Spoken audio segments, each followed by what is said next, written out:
Uh, yes, attorney. But anyway, no, before attorney. So based on experience, attorney, before bala nga mga dinagyang festival natin, may mga signal shutdown gid man. Pero daw ay kalapot sa iban nga mga banwa. Oo. Nga ang sa Subongya daw shutdown ano kita ang signal blackout gid ya, no? So amo na no. So ano may diferensya ang gadget sa equipment sa NTC or sa mga telco natin na way pagkikita sang doon din upgrade nga ma-determine lang just like as well requested by our PNP nga sa sector lang. Oo. Good morning again, Mr. Chair. No? With regards to the suspension of signal, so during the implementation, that's the only time we know which cell site IRDs are emitting within the area of concern or priority areas. Now, for the signals, the emission of signals of these telcos, they know which LRD and they know the exact location of that cell site towers. However, sa part ng NTC, sa Regional Monitoring Team, okay, so we can only determine the exact IDs. Now, the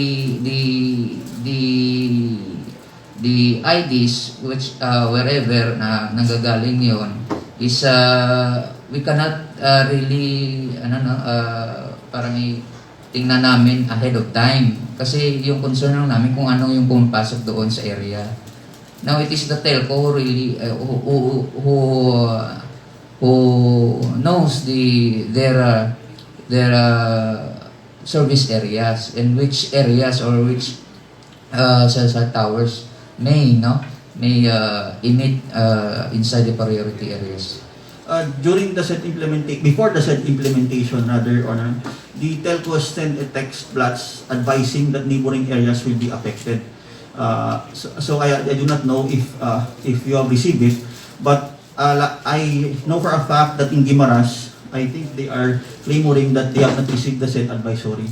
That is why we were also including in our report that moving forward, there is a requirement for advisories coming from telcos to, as much as possible, inform the public that those neighboring areas will be affected if there would be a signal shutdown request.